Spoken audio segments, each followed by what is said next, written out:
$7,000 years ago, the first really oceanic people came out of China, and it came out of Taiwan.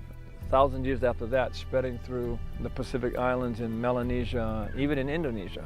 Then you get to Polynesia, this oceanic country bounded by Hawaii in the north and New Zealand in the southwest, and Rapa Nui in the east.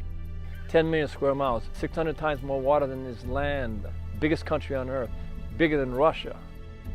And it was discovered by these extraordinary people.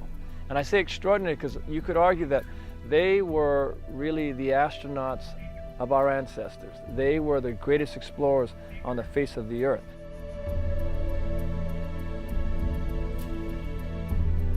These extraordinary explorers accomplished these amazing feats without the use of modern instruments, but by relying solely on an innate connection to the winds, waves, and the stars.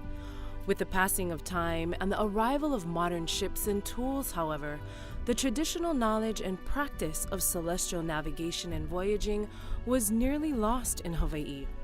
But in the 1970s, during a period now referred to as the Hawaiian Renaissance, a group of men formed the Polynesian Voyaging Society to resurrect this ancient wisdom.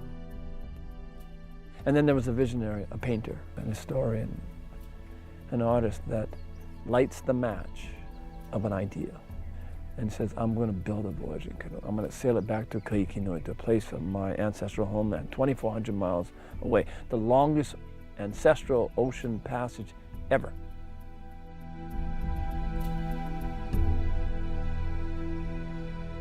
My own personal interest was in rebuilding what I saw to be the central object of Polynesian culture.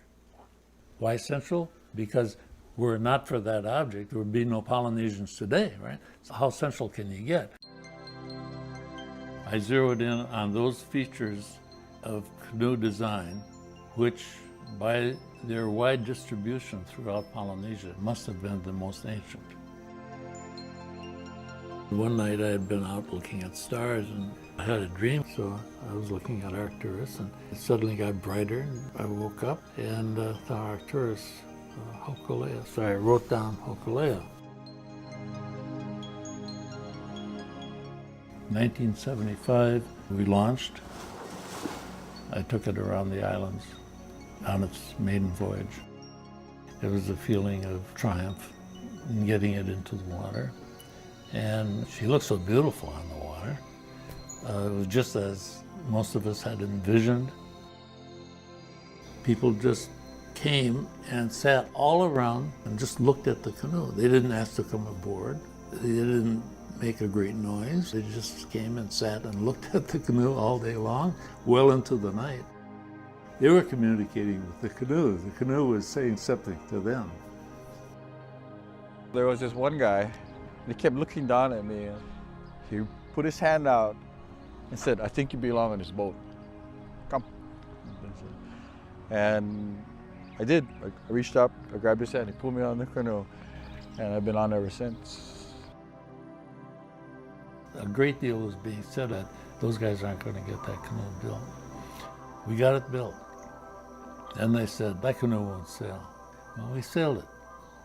And then they said, well, it won't go to Tahiti. Raindrops, they hamper my vision, falling down in cutting incision. On May 1st, 1976, Hokulea began her epic voyage, a 2,500-mile journey from Hawaii to Tahiti. Hokulea, Hokulea, star of gladness, you're the happy star. Oh, Hokulea, star of gladness.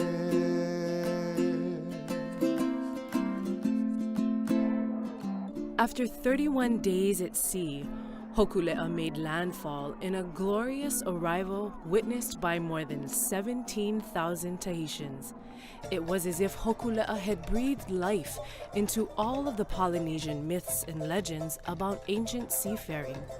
The pathway to Tahiti had been reopened, and something long dormant began to stir in the hearts and minds of all Polynesians. Couldn't keep people off, so they just kept on climbing on. And you know, the people on board were like the mayor, the governor, and his wife, and all the kids. We couldn't keep the kids off, and everybody's dancing.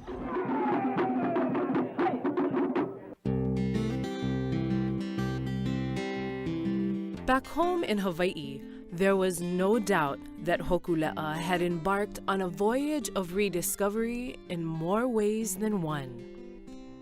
It gave us a kind of hope that the beauty of our culture, the wisdom of our ancestors, could lead us out of this great deficit that we had fallen into. In myself, there was that deep desire to learn navigation, to know who I am by knowing where I come from. Just the sheer adventure of being a part of something special like sailing Hokulea. Over the next 30 years, Hokulea traveled throughout the Pacific to Samoa, Tonga, Rarotonga, and Aotearoa. And in 1999, Hokulea sailed to Rapa Nui, the single most isolated landmass on the planet. 25 years of relearning navigation and voyaging reunited the great nation of Polynesia and inspired renewed interest in other cultural practices, language, dance, and traditional arts. As the Hawaiian culture is re-emerging, rediscovering, re-strengthening, that's not a common story around the world. That is a story that is unique. There are cultures and languages that have been lost every single day across this planet. Hokulea's ability to revive and heal is now guiding her next journey that will cover more than 46,000 nautical miles and reach over 80 ports and 26 countries around the world.